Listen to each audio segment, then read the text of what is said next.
Hi everyone, welcome back to my playlist, Stitch Life Diaries. This is entry 7.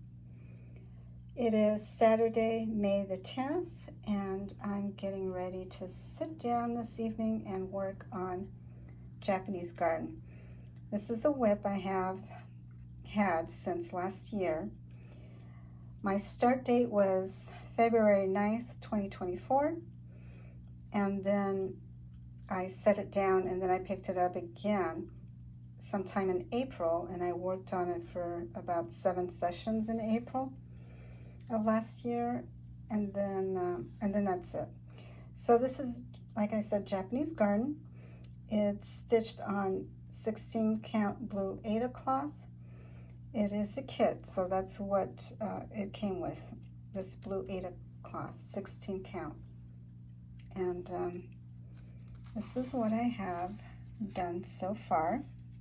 So the last time I shared this WIP, this is where it is. This is where it is right now. But hopefully I'll get quite a bit of progress on it. That's what I'm hoping to do. As far as the goal, I think, without looking at the chart, I don't even know if this right here is the end of the page, or if I still have to. No, it can't. Probably not, because I haven't reached the middle. I think this is the middle. Anyway, so the goal, I think, is going to be this hedge right here. I think that's what I'll do, and then we'll see how things go. I may go further than that. Or I may change directions completely, but that's what I think I'll do. And then in a little bit, I will be back and show you my progress, either today, no, not today, either tomorrow or the day after tomorrow. I will have an update. I wanted to share something with you guys, and this is long overdue. I wanted to share a chart that I won off of the Graveyard Stitcher.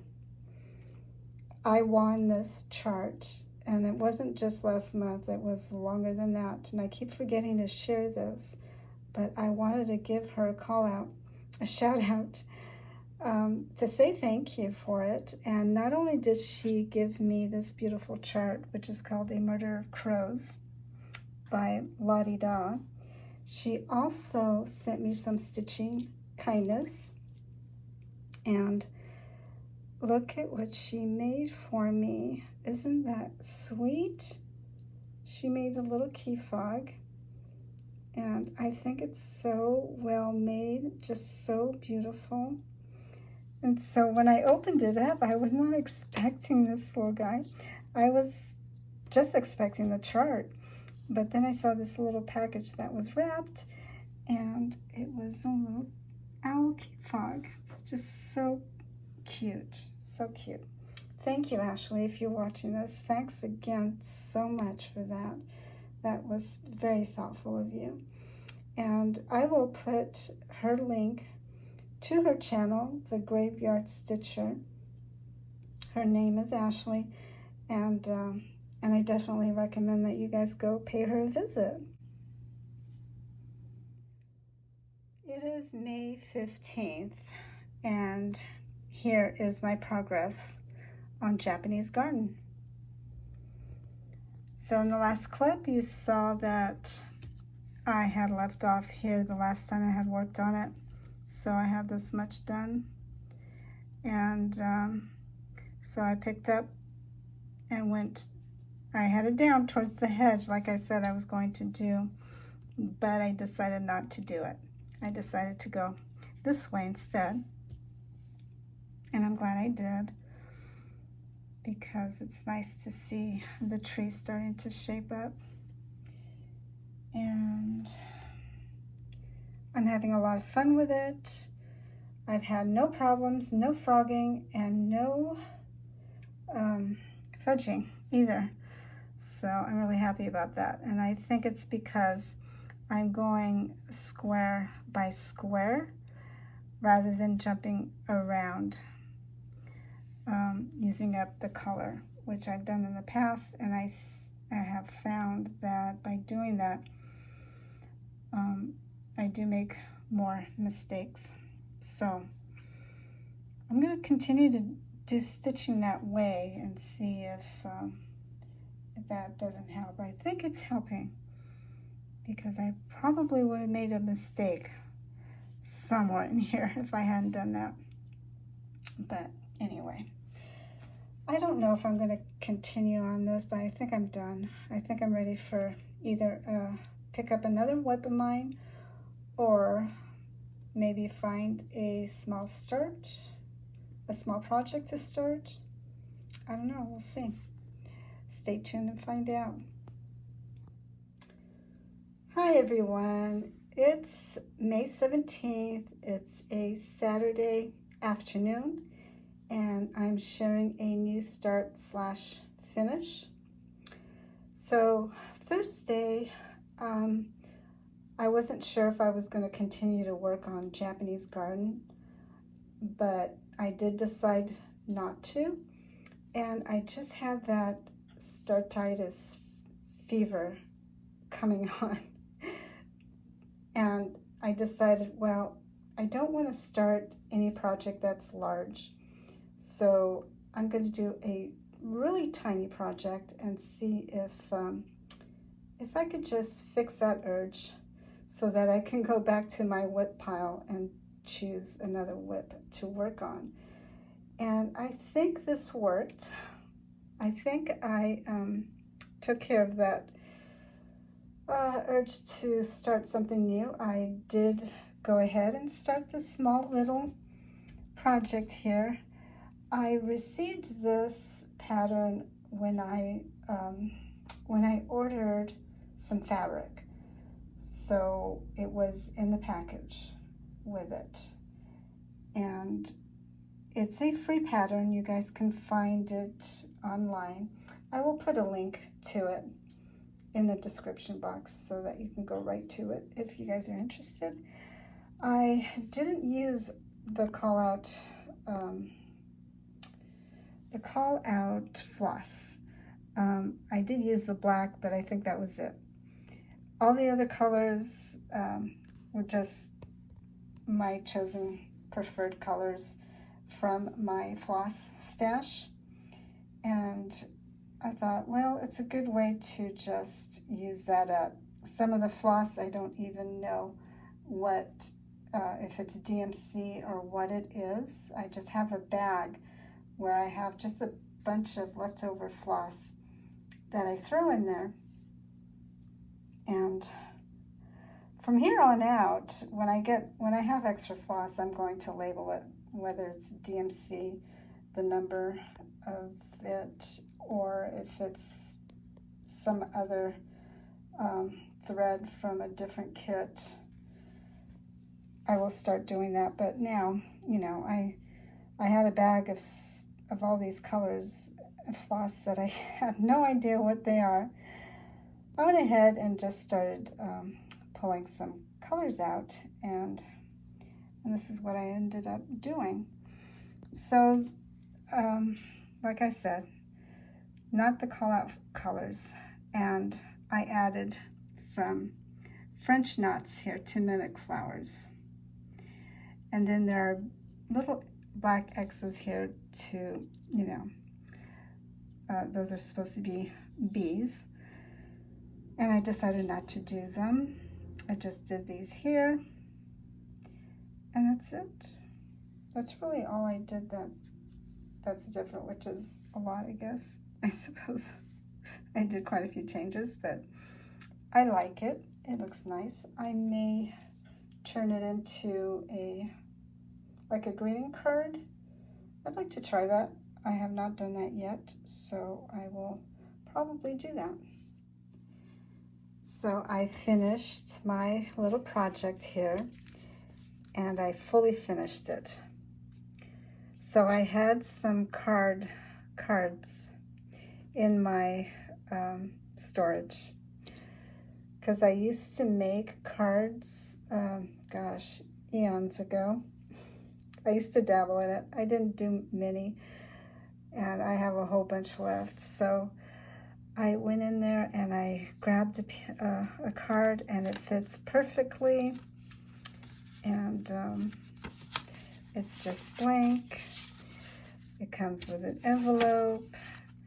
So it's all set to go to someone who needs some well wishes. And I'm happy with my fully finished object. FFO, done. So here's an update on my pipevine caterpillars. They are almost all of them at the 5th instar. So that's the last stage before they pupate, and they are so big. They're eating a lot at this stage. So I'm pretty surprised at how many I have this year. Usually the birds, lizards, spiders, wasps, they get to them. But so far so good. And I am going to put a netting over the top, and that way they will be a little bit more protected, somewhat protected, because as they eat, the leaves will just disappear, and they'll be a lot more visible to their predators. So here's what it looks like with the netting over it, and it's been a few days since I last filmed, so I'll show you how much they've eaten. And this is just in a few days. Look at that. You see mostly just stems up on top here.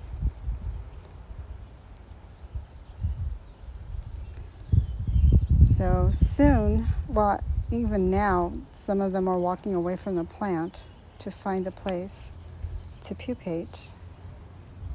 And yeah, this is, I'm going to have a lot of butterflies soon. I hope you guys enjoyed my pipevine caterpillar update. I do love to share that with you guys because it is a big part of my life. I have my garden with different types of host plants for the different butterflies that come through. So I just love to share them. It's, I don't know, they're like my little pets, you know? I just, I love them, and I just love to see them flying around every year in my garden. Sometimes I get monarchs, sometimes I do not. Sometimes I have friends that if they have monarch eggs in their gardens, they will give me some so I can bring them to my house, or they have the chrysalis and they will give me some of those. And then I just put them around in my garden, and then when they emerge, they mate, and then they lay eggs on my plants, which is nice. So it's nice to have friends that are in that hobby as well. And I have 2 nearby friends that are very much into catering for the beautiful monarchs that we have in Northern California. So I'm about ready to get started on this kit that's in front of me, DesignWorks, and it's called Nativity Story. I started this in the beginning of September of 2024. I set it down after just 3 days or 3 sessions of working on it, and then I picked it back up towards the end of September, and I worked on it for 5 sessions, and this is what I've got. This is what I got done. I last shared it on my YouTube channel, FLOSSTUBE 49. That was when I last shared it. This is worked on 14 Aida count white cloth. It requires cross stitch, back stitch, French knots, contains sequences and beads. I have done no sequence yet or beads. I think there's something that is going on with the star, but I'm going to do all the stitching first, and sequences will be later if I can help it. I'm not sure. Or I'll leave those spots open, empty, until I am ready to do them. So yeah, I think my goal is going to be this square right here. It says no room in the inn, and so that is right here. So it's from here to here. And looking at the chart, it's not very many stitches.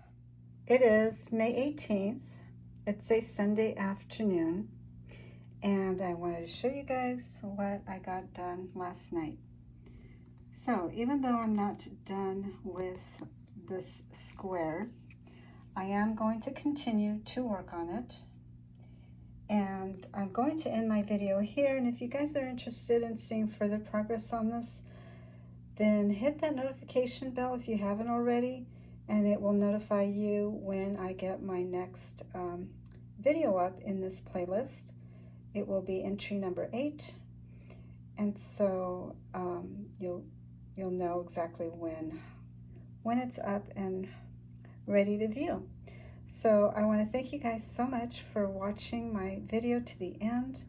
I really appreciate it. Thanks for spending time with me, taking a little bit of your time to spend with me. I really do appreciate it, and I wish you guys all a happy stitching week, and I will see you in my next video. Bye for now.